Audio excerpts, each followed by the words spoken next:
बिस्मिल्लाहिर्रहमानिर्रहीम। अस्सलाम वालेकुम viewers, welcome to innovative cooking and baking channel. This is Nadia Parvez. Hope you all are fine. अल्हम्दुलिल्लाह हम भी खैरियत के साथ हैं।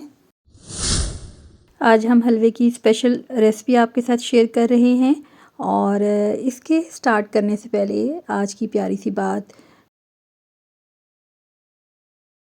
प्यारे आका करीम सल्लल्लाहु अलैहि वसल्लम ने फरमाया, एक समझदार आलिम शैतान पर हज़ारों आबदों से ज़्यादा भारी है। आबिद कहते हैं इबादत गुज़ार को, और आलिम वो होता है जो कि अपने शोबे में अबूर रखता है अपने इल्म पर।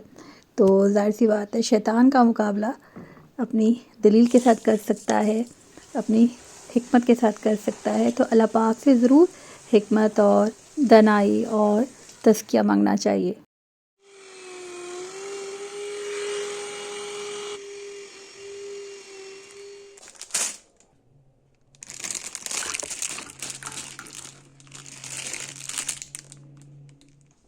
यहाँ पर हम तैयारी कर रहे थे। ये रेसिपी हमने बनाई थी अपने वालिद के ख़त्म शरीफ के मौके पर, और काफ़ी बड़ी मिक़दार में तकरीबन 5 से 6 किलो के बराबर ये गाजर का हलवा होगा। और ये इतनी गाजरें थी तकरीबन 6 से 7 केजी। तो तमाम उसकी साफ़ सफाई होने के बाद आप इसे 5 के करीब कर दें राउंड अबाउट। तो कुछ अम्मी ने इनको कद्दूकश कर लिया और कुछ हमने आपके सामने जैसे प्रेजेंट किया कि मशीन में हमने इसे किया। तो यहाँ पे आपके सामने हम इस आइडिया को रख रहे हैं और आपने साथ साथ इन टिप्स को फॉलो करना है। आप देख रहे होंगे ये काफ़ी बड़ा देश का, इससे बड़ा पतीला भी लिया जा सकता था और उसमें ये आसानी रहती और मौजूद भी है, लेकिन अम्मी ने कहा कि इसी में आप बना लें वो। तो अल्हम्दुलिल्लाह इसमें भी अच्छे से इसकी हमने भुनाई कर ली। और लेकिन अगर आप ज़्यादा बड़ा पतीला लेते हैं तो उसमें ईज़ी रहता है इसको भूनना। अब ये ऊपर तक तमाम मतलब जब गाजरें आए तो ये भर गया, लेकिन जिस अंदाज़ से हमने पकाना था उसमें हमें इतना कोई मसला नहीं हुआ। अच्छा, यहाँ पे मैं आपको कुछ टिप्स बताती जाऊँ। अगर आप इस तरह सिल्वर स्टील का देचका लेते हैं तो उसमें आपने या तो लकड़ी का चम्मच इस्तेमाल करना है या नॉन स्टिक। लेकिन बिल्कुल एट द एंड जाके हम यहाँ पे जो नॉर्मल हम जो इस्तेमाल करते हैं चम्मच वगैरह स्टील के, वो भी आप यूज़ कर सकते हैं। लेकिन अगर आप इसे पहले इस तरह से शुरू से ही इस्तेमाल करते जाएंगे तो ये जो गाजरें हैं ये ब्लैकिश हो जाएंगी। तो इतनी गाजरों में तकरीबन मैंने 6 to 700 ग्राम यहाँ पे घी लिया था। यहाँ पे 4-5 दाने कड़कड़ा लिए थे इलायचियों के। फिर हमने यहाँ पे गाजर शामिल की थी, पहले उसे उनके ही पानी में पकने दिया। फिर जो बर्तन हमने यूज़ किए थे उन्हीं में थोड़ा सा पानी शामिल करके इसमें पानी भी ऐड कर दिया। तकरीबन ½ लीटर जो है पानी ऐड किया था और उसको हमने ढक दिया था। फिर यहाँ पे मैंने गुड़ डाला और शक्कर डाली, मतलब गुड़ सी के अंदर टुकड़े बने हुए हैं और शक्कर के। तो ये तकरीबन सारा 300 ग्राम डाला है। अभी भी मैं यहाँ पे ये जो आपको दिखा रही हूँ मैंने स्पेयर रख दिया है, ये आगे चल के हम बताएंगे कि इसका इस्तेमाल हम कहाँ करेंगे। तो बस साथ साथ हम इनको भूनते जाएंगे। और ये आप देखिए किसी भी जगह आपको इसका कलर जो है फेड होता नज़र नहीं आएगा। और आपने इस तरह से चम्मच जो है आपने इसका ख्याल रखना है और गैर ज़रूरी तौर पे इसे मत पकाएं। बस इनको अपने पानी में गलने का मौका दें तकरीबन आधा घंटा। यहाँ पे मैंने हर तरह से दूध का इस्तेमाल किया है, पैकेट मिल्क भी इस्तेमाल किया है और फ्रेश मिल्क भी इस्तेमाल किया है। और फ्रेश मिल्क जो है वो विद क्रीम ही इस्तेमाल किया है और कुछ पहले से भी फ्रीज़ किया हुआ था। तो ये साथ में पानी का हंगाल भी शामिल करें और कभी भी बस झिझकें इससे, गैर ज़रूरी तौर पे चीज़ों को ज़ाया नहीं करना चाहिए। यकीनन ये अल्लाह की नेमतें हैं और जितनी एहतियात की जाए कम है। अच्छा, यहाँ पे हम साथ साथ भूनते जाएंगे। और ये देखिए विद क्रीम हमने इसे शामिल किया और अलग से भी हमारे पास फ्रेश क्रीम जो है वो फ्रीज़ थी, वो भी आगे चल के आपको दिखाऊंगी, वो भी हम इसमें ऐड करेंगे।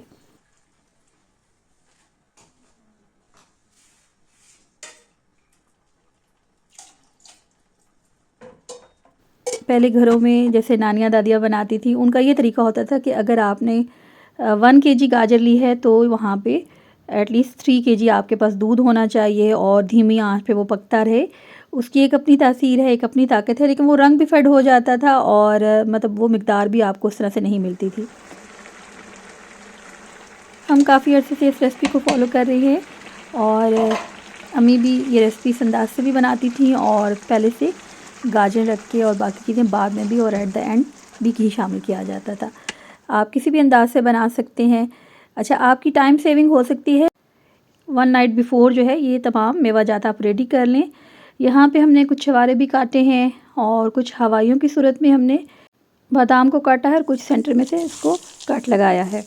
और गाजर के हलवे में अगर मूंगफली डालें तो काफ़ी मस्त सा हो जाता है, बड़ा ज़बरदस्त बनता है और डिफरेंट सा टेस्ट आता है।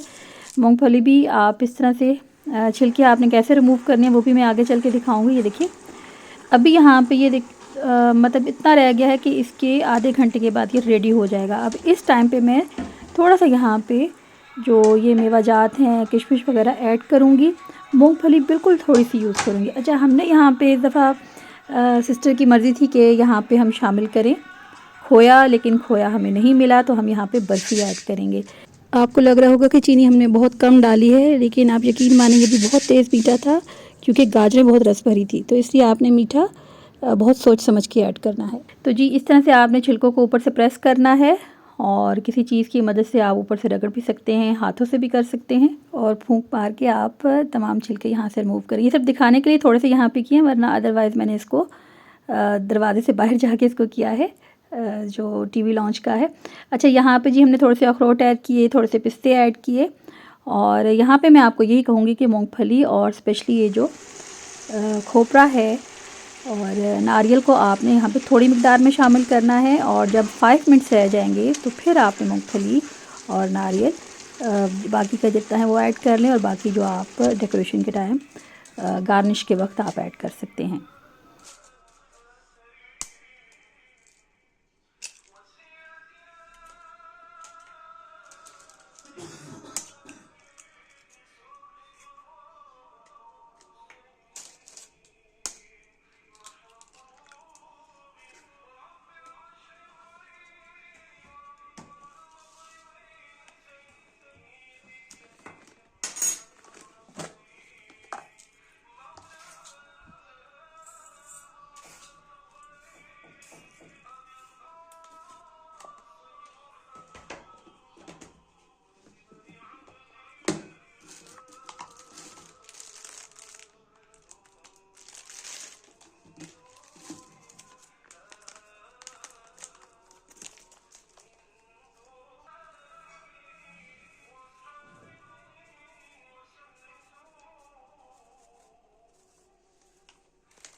यहाँ पे कुछ हमने अंडों के हलवे टाइप जैसा मिक्सचर बनाना है और यहाँ पे मैंने ड्राई मिल्क ऐड किया है। आप लिक्विड मिल्क भी ऐड कर सकते हैं। साथ ही यहाँ पे मैंने कुछ मेवाजात ऐड कर लिए हैं, ड्राई नट्स ऐड करेंगे और 1 आध चम्मच जो है यहाँ पे आपने शामिल कर लेना है जो आप गाजर का हलवा भून रहे थे। थोड़ी सी बर्फ़ी मैं इसमें भी ऐड करूँगी और थोड़ी सी गाजर के हलवे में शामिल करेंगे। जब ये तमाम रेडी हो जाएगा तो फिर हम इसमें ये अंडों का हलवा शामिल कर देंगे। मैंने यहाँ पे घी दानेदार इस्तेमाल किया था और जो हमने चीनी बचा के रखी थी वो ऐड की थी। खुश्क मिल्क मैंने आपको दिखाया, ड्राई मिल्क, और वो आपने यहाँ पे पैकेट्स भी दिखा दिए और 4-5 आप टेबल स्पून ऐड करें, 3-4 अंडे ऐड करें, जितने आपने अंडे शामिल करने इसमें ऐड करें। मैंने थोड़ा सा इनमें मोटा मोटा दाना रखा है और यहाँ पे थोड़ा सा फूड कलर भी ऐड किया है। हलवों को इसके बगैर मज़ा नहीं आता मिक्स करने में या पकाने में, तो ऐट द एंड हम इसको ज़रूर शामिल करेंगे और इस तरह से हम हलवा को मिक्स करेंगे। ऐट द एंड आप इसमें 1 चम्मच देसी घी भी शामिल कर सकते हैं, देसी घी का टेस्ट देने के लिए, और बटर भी ऐड कर सकते हैं। बस जी अच्छे से तमाम चीज़ों को भून लें और जब किनारों से और पेंदों से घी छूटने लगे तो आप समझ जाएं कि हलवा रेडी है। इसका कलर देखें किस कदर खूबसूरत है। अब आप अपनी मर्ज़ी की इस पर डेकोरेशन दे सकते हैं। आप हर तरह की मिठाई इस पे रख सकते हैं। यहाँ पे हम बर्फ़ी भी रख रहे हैं और बीच में एक एक टुकड़ा हम गुलाब जामुन का रखेंगे। तो अल्हम्दुलिल्लाह हमारी ये रेसिपी तैयार है। अल्लाह पाक जो है इसको कबूल व मंजूर फरमाए और आप इस शब बारात पे ये रेसिपी बनाएं और तकसीम करें। अल्लाह पाक हमें इबादत बेहतरीन अंदाज से करने की तौफीक नसीब फरमाए, अपने फ़ज़ल करम और रहम से नवाजे। जो प्यारे इस दुनिया से चले गए हैं उनकी मग़फ़िरत फरमाए, दर्जात की बुलंदी नसीब फरमाए। जो कर्ज़ में मुब्तला हैं उनके कर्ज़ को दूर फरमाए, जो बीमार हैं शफ़ा दे। अल्लाह पाक अपने फ़ज़ल और रहम के साए में रखें। मिलेंगे जल्दी नेक्स्ट वीडियो में, तब तक अल्लाह ने के बाद।